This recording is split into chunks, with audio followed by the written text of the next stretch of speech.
So I want to make something clear here. I don't hate board games. In fact, I really love board games.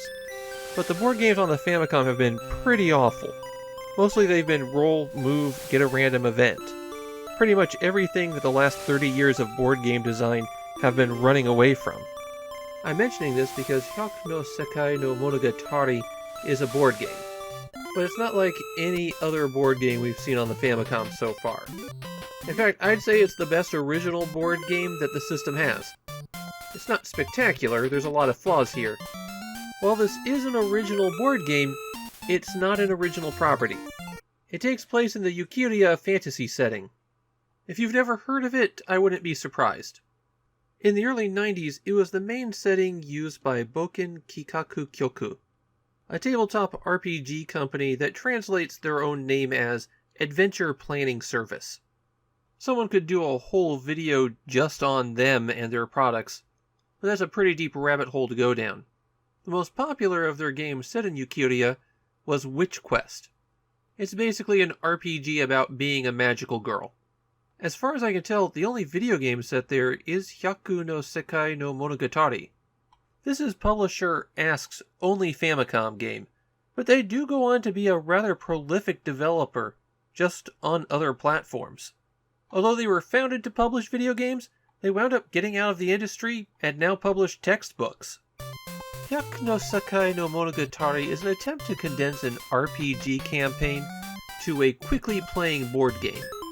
2 to 4 players compete to fulfill the main quest on the map, and before they can do that, they have to level up by fulfilling other quests that they stumble over, collecting useful equipment, and fighting monsters that they come across. There are 3 different quests that you can choose from at the outset, each with their own map, and when you set up the game, you also choose how many turns it will last for. On your turn, you can move 2 squares that are covered, or up to 4 squares that are fully visible. Squares will either have a location for events, or be blank. And on the blank squares, you might encounter a monster. It's not every time, but they could be there. Hitting B before you move will bring up a menu, where you can use items, cast spells, put on equipment. You can also check the status of any quest that you've encountered. And very importantly, if you're on something that you can enter, like a dungeon or a town, that option appears in the menu as well. In towns you can visit the weapons and magic shops. A quirk of Hyaku no Sekai no Monogatari is that you can always sell things for exactly as much as you paid for them originally. I think that's more of a nod to the board game style here. Towns also have inns where you can recover your health and energy, as well as taverns, which is where you're going to find mysterious quest givers. Those quest givers can also be found around the world, just hanging out waiting for someone to show up. As the title suggests, there are 100 quests for you to do in Hyaku no Sekai no Monogatari. Except for the main ones for each map, they really just consist of go fight this monster, go travel to this location. So you're not really looking at an in-depth story here.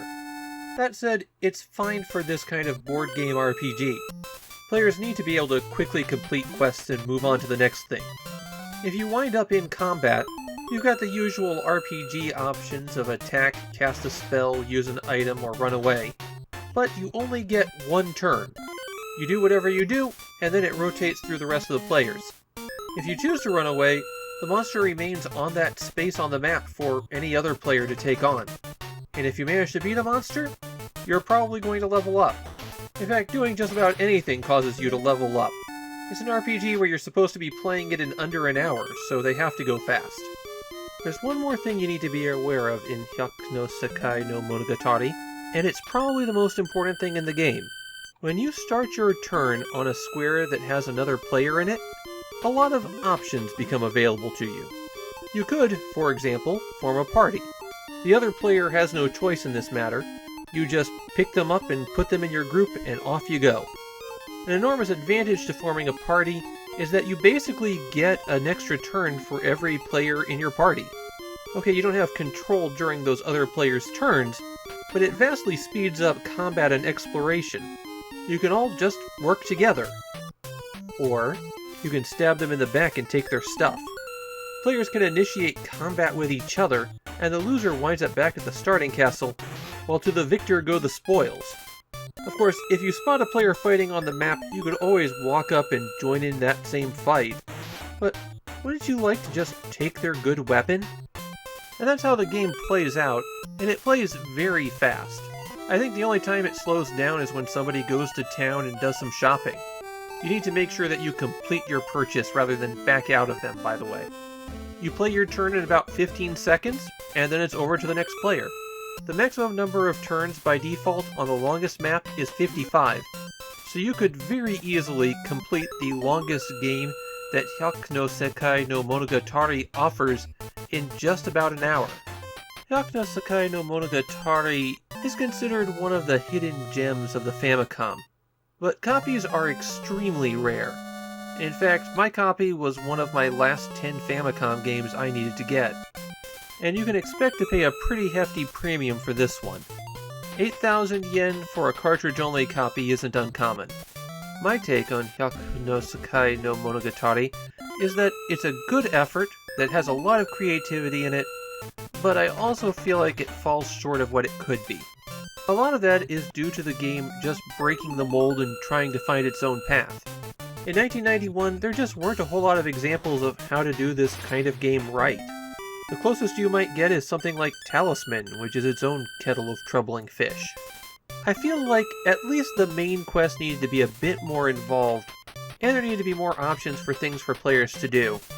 There's a real problem with a runaway leader situation here, where a little bit of bad luck, or perhaps being ganged up on by the other players, can push you so far behind that you just have no opportunity to catch up.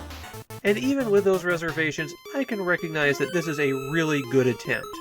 There really isn't a better original board game on the Famicom than this.